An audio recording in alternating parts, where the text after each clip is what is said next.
इन खूबसूरत गानों को जिसने गाया है, अब वो इन गानों को नहीं सुन सकती।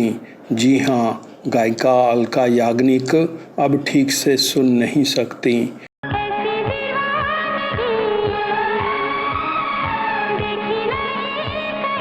कुछ दिनों पहले अलका याग्निक ने कहा था कि सुनने की उनकी क्षमता में बेहद कमी हो गई है।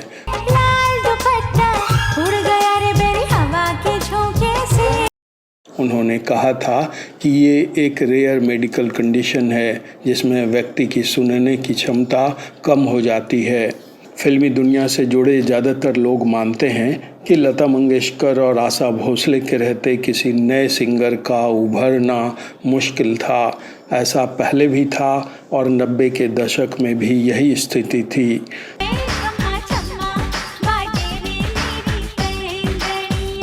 फिर अलका याग्निक ने कैसे बनाई अपनी जगह? क्या था राज? कैसे लता मंगेशकर और आशा भोसले के रहते उन्हें फिल्मों में गाना गाने का मौका मिला? बताएंगे आपको, लेकिन उसके पहले आप ये गाने सुन लीजिए, क्योंकि इन गानों का संबंध है उस सनसनीखेज कहानी से जो हम आपको सुनाने जा रहे हैं।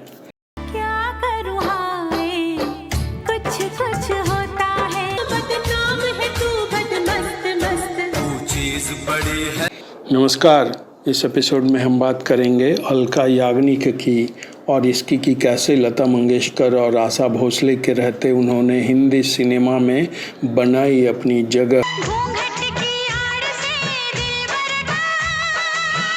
जानकार बताते हैं कि अलका याग्निक का रास्ता इसलिए खुला क्योंकि उन्होंने वो मूल गलती नहीं की जो दूसरे करते आए थे। अलका याग्निक ने लता मंगेशकर और आशा भोसले के खिलाफ सार्वजनिक रूप से कभी एक शब्द भी नहीं बोला। बावजूद इसके कि उसी समय 1991 में अनुराधा पौडवाल ने टी सीरीज के जरिए लता मंगेशकर के खिलाफ एक ज़बरदस्त कैंपेन चला रखा था और खुलकर लता मंगेशकर और आशा भोसले के खिलाफ बोल रही थीं। लेकिन उकसावे के बावजूद अलका याग्निक चुप रहीं और इसका फ़ायदा उन्हें मिला और भरपूर मिला।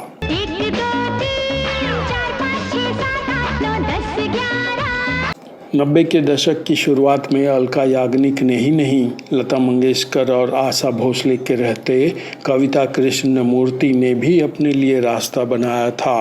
प्यार हुआ चुपके से, ये क्या? अलका याग्निक की तरह कविता कृष्णमूर्ति ने भी कभी एक शब्द भी मंगेशकर बहनों के खिलाफ नहीं बोला। क्या इसी का परिणाम उन्हें मिला? जी हाँ, जानकार ऐसा ही मानते हैं।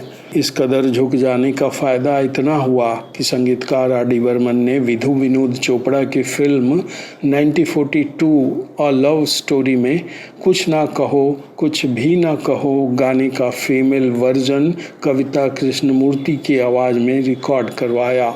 संगीतकार आर डी बर्मन की आकस्मिक मौत 4 जनवरी 1994 को हुई थी।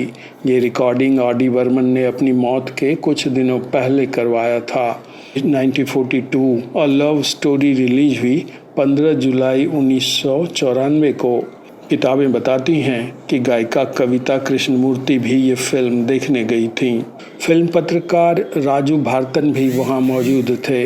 बाद में राजू भारतन ने लिखा था कि उस दिन 15 जुलाई 1994 को हॉल में सबने देखा कि कुछ ना कहो कुछ भी ना कहो गाने में लता मंगेशकर की आवाज़ आ रही है। कुछ ना कहो कुछ भी ना। तब फिल्म देखने वालों को इसके बारे में कुछ नहीं पता था, बल्कि किसी और को भी इस गाने के बारे में कुछ नहीं पता था। 15 जुलाई 1994 को सिर्फ कविता कृष्णमूर्ति जानती थी कि ये गाना आर डी बर्मन ने सबसे पहले उनकी आवाज़ में रिकॉर्ड करवाया था। कविता कृष्णमूर्ति फिर भी चुप रही थीं।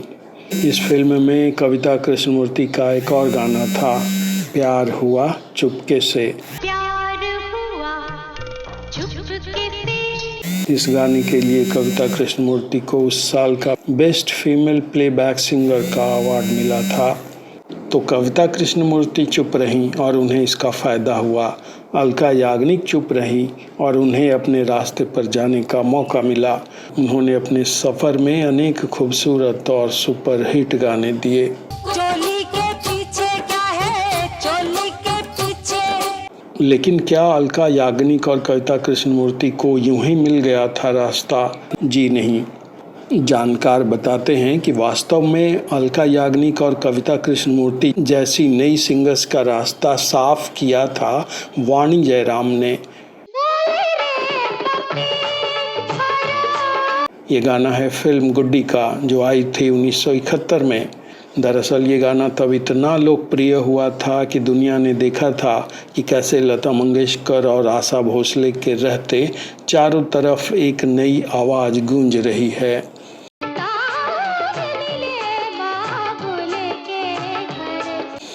इस गाने को लिखा था गुलजार ने और इसमें संगीत दिया था वसंत देसाई ने।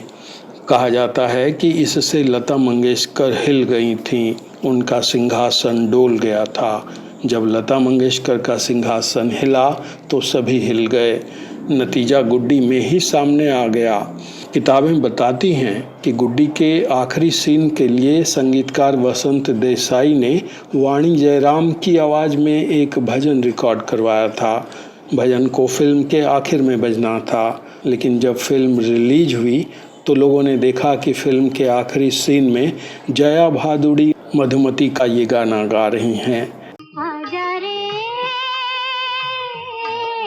ये गाना था लता मंगेशकर का, जो उन्होंने बहुत पहले फिल्म मधुमती के लिए गाया था। ये खेल कब हुआ किसी को पता नहीं चला। जब संगीतकार वसंत देसाई से सवाल पूछा गया तो वो भी कुछ नहीं बता पाए। आखिर वाणी जयराम लता मंगेशकर के आगे टिक नहीं पाईं। वाणी जयराम को मुंबई छोड़ना पड़ा, जिसे तब बम्बई कहा जाता था। वाणी जयराम को मुंबई छोड़कर चेन्नई में शरण लेनी पड़ी, जिसे तब मद्रास कहा जाता था। वहाँ उनका मुकाबला था दक्षिण की लता मंगेशकर कही जाने वाली गायिका पी सुशीला से।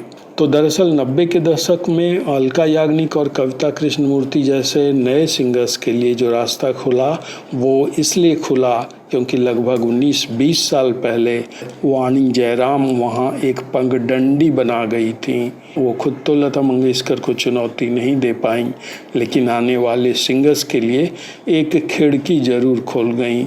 आगे चलकर अलका याग्निक और कविता कृष्णमूर्ति ने इसी खिड़की से अपने लिए एक आसमान तलाश लिया।